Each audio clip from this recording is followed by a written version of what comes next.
salive du sein primordial. Bon, je lui mis pour vêtement la nuée en guise de l'ange, le nuage sombre. Quand je lui imposais ma limite et que je disposais vers où il va, et je dis, tu viendras jusqu'ici, tu n'iras pas plus loin. Ici s'arrêtera l'orgueil de tes flots.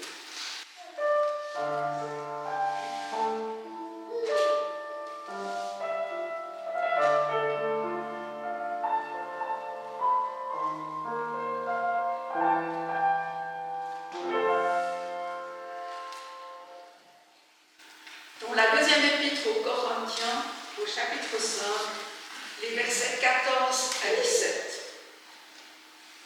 Le Christ est mort pour tous, afin que les vivants n'aient plus leur vie centrée sur eux-mêmes, mais sur lui, qui est mort et ressuscité pour eux. Si donc quelqu'un est dans le Christ, il est une créature nouvelle. Le monde ancien s'en est allé, un monde nouveau est déjà né.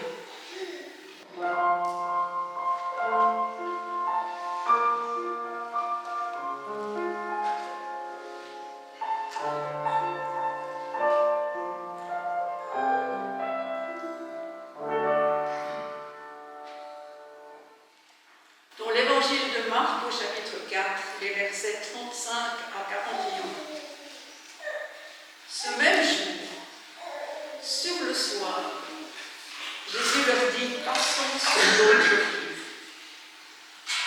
Après avoir envoyé la foule, ils l'emmenèrent dans la barque où il se trouvait. Il y avait aussi d'autres barques avec lui.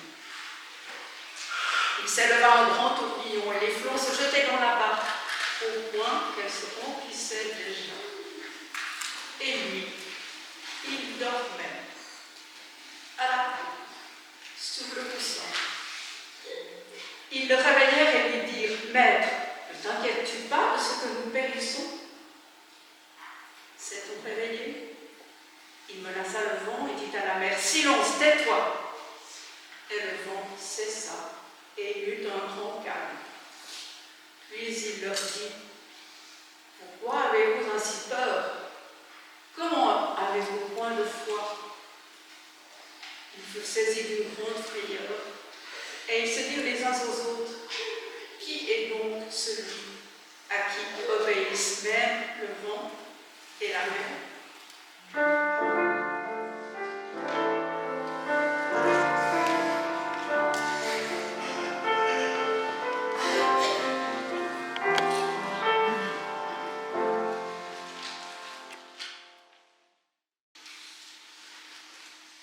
Vous avez peut-être déjà fait cette expérience, cette impression étrange que Dieu un jour vous a fait un clin d'œil. J'aime bien l'expression qui dit un clin d'yeux, en un seul mot. Alors bien sûr, c'est en général pour parler de ce qu'on pourrait interpréter comme une hasardeuse coïncidence, mais avec Albert Einstein, j'aime bien penser que le hasard, c'est Dieu qui passe incognito. Alors, ce clin d'yeux dont je vous parle, c'est pas moi qui l'ai reçu, je crois que c'est toute notre communauté. Pourquoi? Parce que, vous le savez, depuis le mois de septembre, on a commencé une lectio continua, c'est-à-dire une lecture continue de l'évangile de Marc. Et à chaque culte, du moins quand c'est moi qui prêche, on prend le chapitre 1, puis le chapitre 2, puis le chapitre 3, et on était arrivé au chapitre 4, lors du dernier culte ensemble, avec la parabole du semeur. Et il nous restait la deuxième partie du chapitre 4 à lire ensemble. Et il s'est trouvé que la semaine dernière à la cathédrale, à l'heure qu'on assistait à l'installation de notre chère Anne, notre cher ami Dominique Samuel Burnat a choisi de prêcher sur ce chapitre 4, sur ce récit de la tempête, exactement à l'endroit où nous nous étions arrêtés. Et il n'y a eu aucune communication. Alors je me suis dit, c'est que la communication vient certainement d'en haut, et je me suis senti missionné d'en faire quelque chose. Alors, voilà pourquoi nous avons aujourd'hui ce texte, pourquoi nous réentendons aujourd'hui ce texte que nous avons entendu la semaine dernière. Étant donné qu'on a l'assemblée qui va suivre, je vais essayer de prêcher pas trop longtemps. Et puis, malgré la longueur des lectures, il me semblait qu'un verset pouvait être sujet à un message important. C'est une expression de Jésus, on peut revenir au texte peut-être Nicolas, qui dit à ses disciples au début de ce texte, « Passons sur l'autre rive. Passons sur l'autre rive. » Je me suis dit, cette expression est fantastique, parce qu'on peut la comprendre de 1000 manières. Et c'est pour ça que j'aimerais bien l'entendre d'une autre manière. Si quelqu'un accepterait de nous la traduire dans une langue que nous ne parlons pas forcément, puisque nous sommes dans un culte mosaïque, peut-être en boulou. Passons sur l'autre rive, quelqu'un nous le traduit?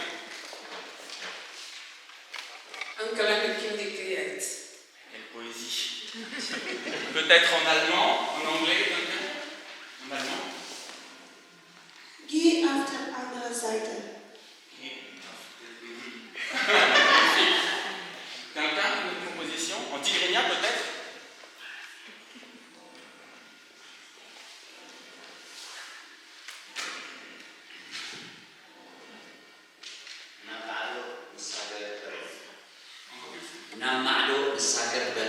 Splendide. Et même en arabe, ça serait possible en arabe? Comment on dit passons sur l'autre rive?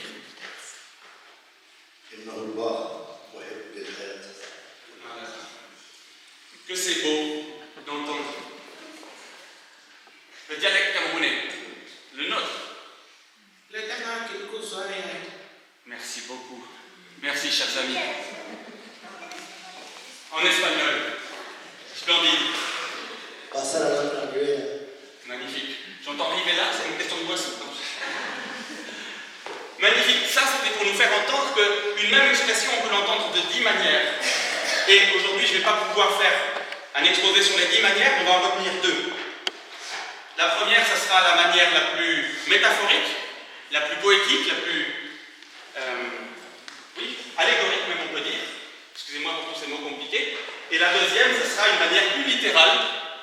Et une fois n'est pas coutume, il me semble que la manière littérale est encore plus signifiante aujourd'hui que la manière métaphorique.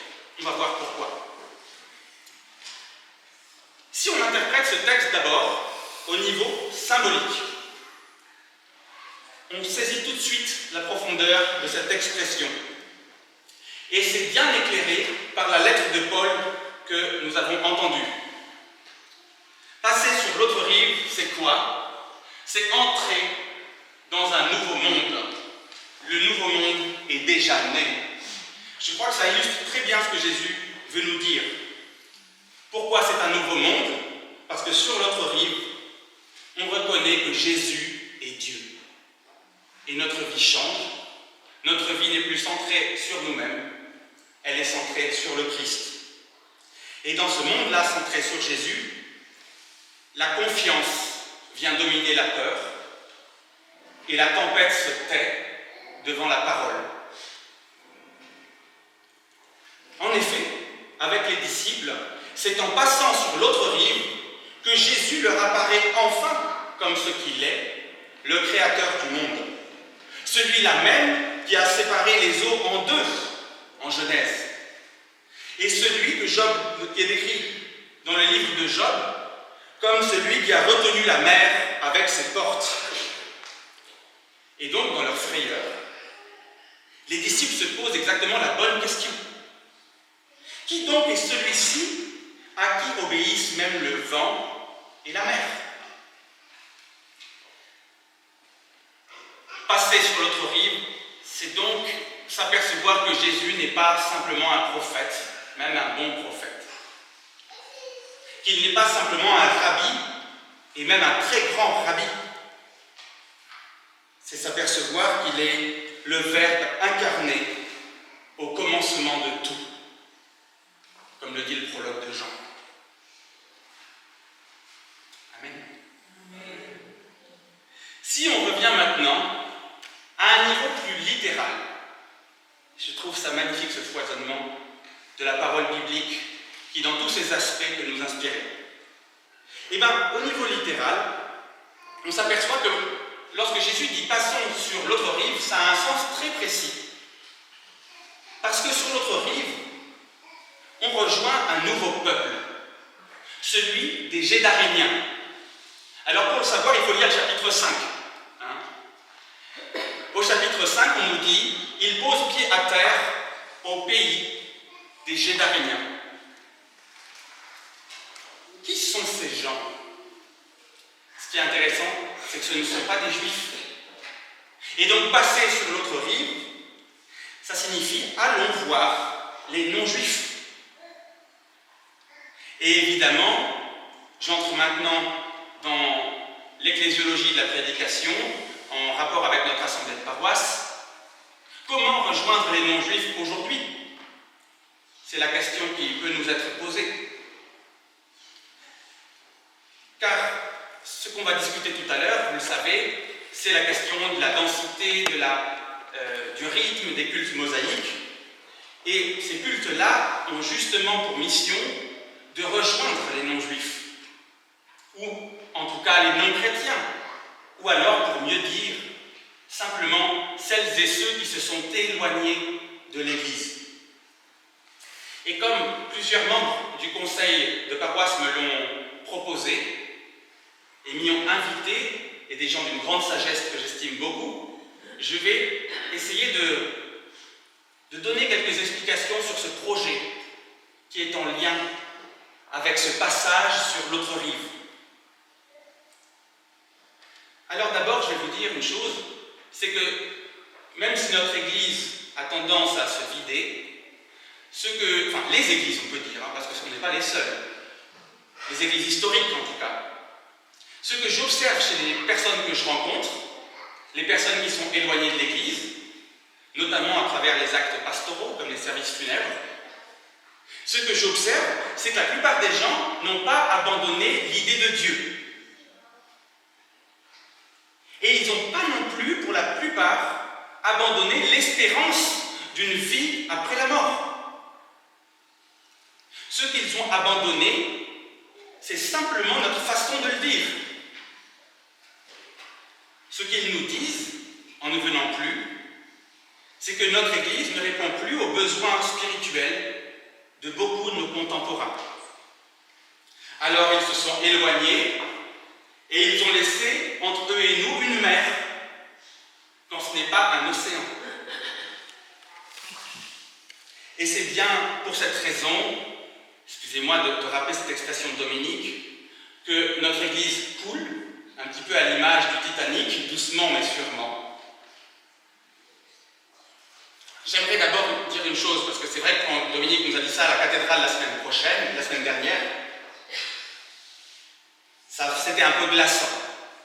Mais d'abord simplement rappeler que nous ne maîtrisons pas l'avenir de notre Église, que l'Église ne nous appartient pas, mais qu'elle appartient à Dieu, et que nous pouvons avoir confiance en lui pour en faire quelque chose. Toutefois, le Christ nous a donné une mission. Allez dans les nations, faites des disciples. Alors malgré tout, quelle que soit notre situation, je crois que nous devons réfléchir à ce voyage sur les flots agités auxquels nous sommes invités. Et nous poser la question de notre vocation.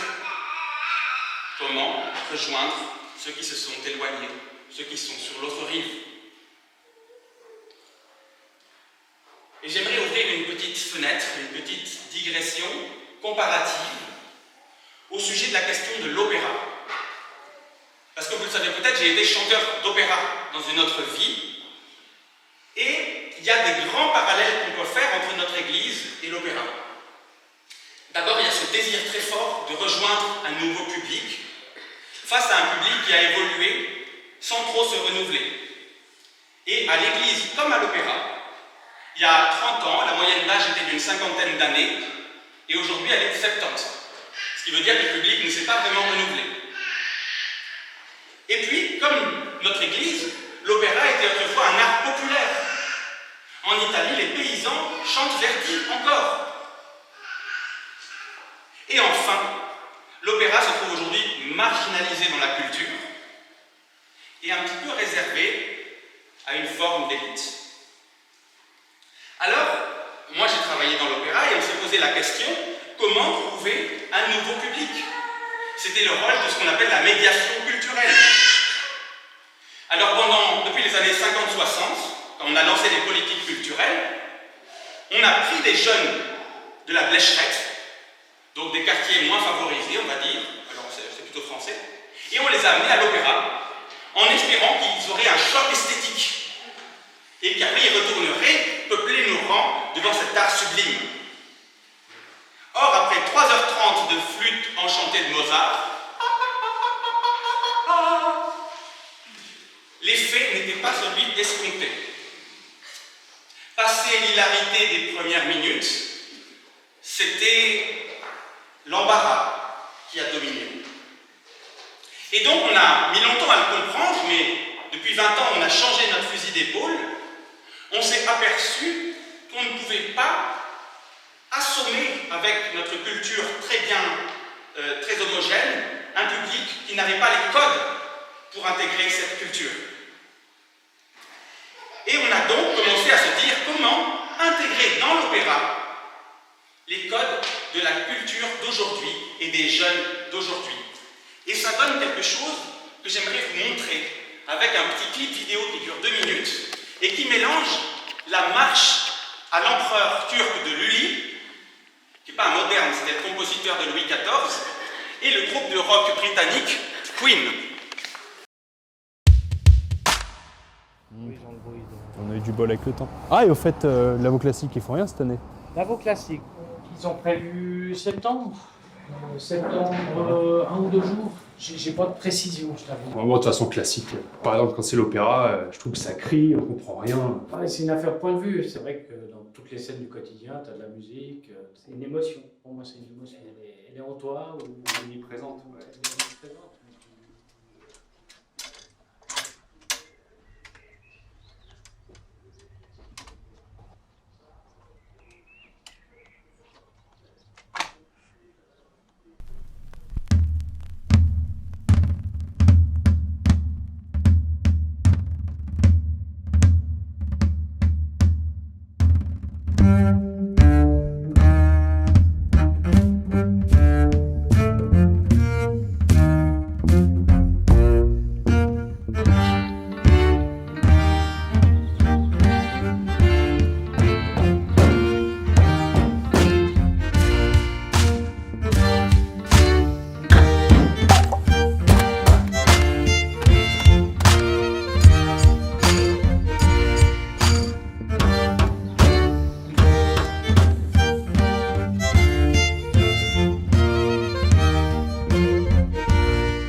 Easy go, little high, little low. Any way the wind blows doesn't really matter to me. To me. Et ce qu'on peut voir, c'est que tous les codes de notre culture, tout ce qui constitue le monde moderne, du smartphone au tampon, mais aussi à la nature, au jardin de Lutry. Tout est évoqué, et en même temps, on retrouve une réinstrumentation de Lully à la guitare électrique.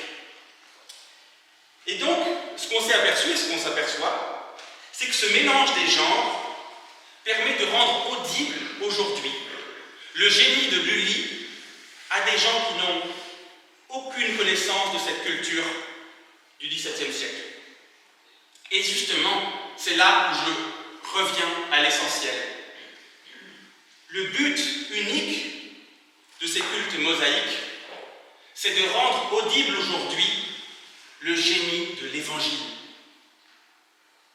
Par cette liturgie interactive et vocale, dont les sources sont dans les premiers siècles du christianisme et de la didaché, en reprenant parfois le langage de nos contemporains, notre but, c'est de les amener à marcher avec nous sur la route de ce silence intérieur où nous conduit Jésus, qui dit à la tempête « Tais-toi !» Alors on enchaîne des chants, parfois répétitifs comme ceux de Thésée, avec pour but d'arriver à ce silence. J'ai conscience que pour nous qui y sommes habitués, rompus des fois de notre enfance, depuis notre enfance, ce n'est pas nécessaire. Et c'est pourquoi il faut y mettre un sens, passer sur l'autre rive, celle de ceux qui sont éloignés. Et bien sûr, si nous chantons beaucoup, c'est parce qu'aujourd'hui, vous savez, l'attention des jeunes gens, et j'en suis vraiment victime, c'est une attention numérique qui est liée à un défilement d'informations ultra rapide, où on a du mal à rester plus de 30 secondes sur quelque chose. Et chanter, c'est une façon de canaliser l'attention dans la prière. Vous savez que saint Augustin a dit chanter, c'est prier 2 fois. Alors, oui, cela quand même nous fait peur et il ne faut pas le cacher. Cela produit de l'inconfort et il faut le dire. Passer sur l'autre rive nous amène à traverser une tempête. Cela nous donne l'impression de perdre notre identité, voire d'être noyé dans les flots. Mais c'est Jésus lui-même qui nous invite à traverser cette tempête. Lui qui est, qui était et qui vient. Il n'a pas attendu d'être au milieu de la mer pour la découvrir. Et il nous invite à traverser avec lui. Passons sur l'autre rive, nous dit-il. Alors je vous invite à dire à votre voisin, tout simplement, passons ensemble sur l'autre rive.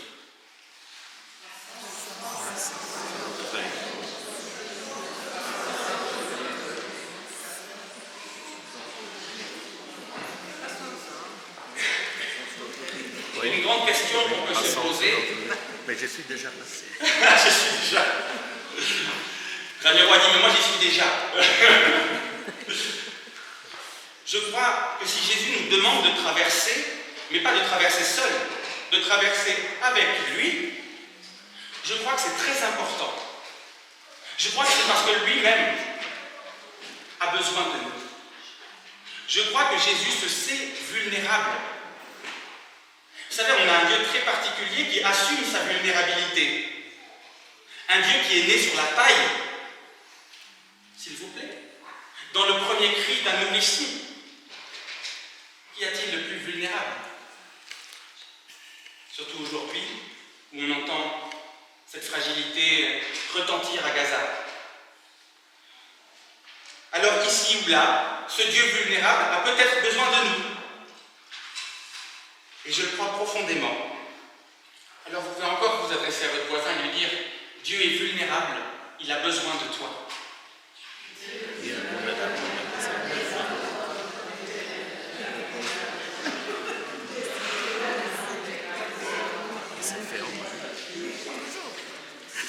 Mais bien sûr. C'est difficile pour nous d'entendre que Dieu est vulnérable parce qu'on aimerait bien un Dieu qui ne soit que toute puissance, que force. Et nos attentes sont parfois trompées, mais je crois que c'est ça, le génie du christianisme, le génie de Jésus, d'assumer ce visage de toute puissance et de toute fragilité. Et c'est ça aussi la bonne nouvelle. La bonne nouvelle pour aujourd'hui, c'est qu'au carrefour de notre vulnérabilité humaine, trop humaine, et de la vulnérabilité de Dieu, à ce carrefour-là, Jésus se présente à nous comme le Verbe incarné. À ce carrefour-là, il se présente à nous comme le Maître du ciel, de la terre et de la mer, et il ramène enfin le calme dans une voie de fin silence.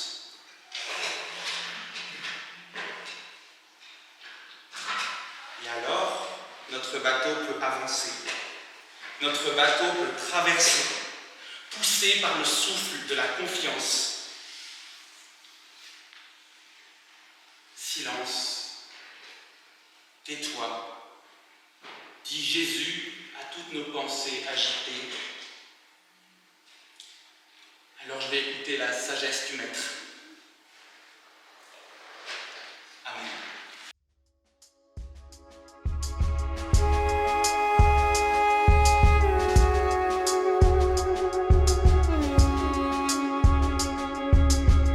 Thank you.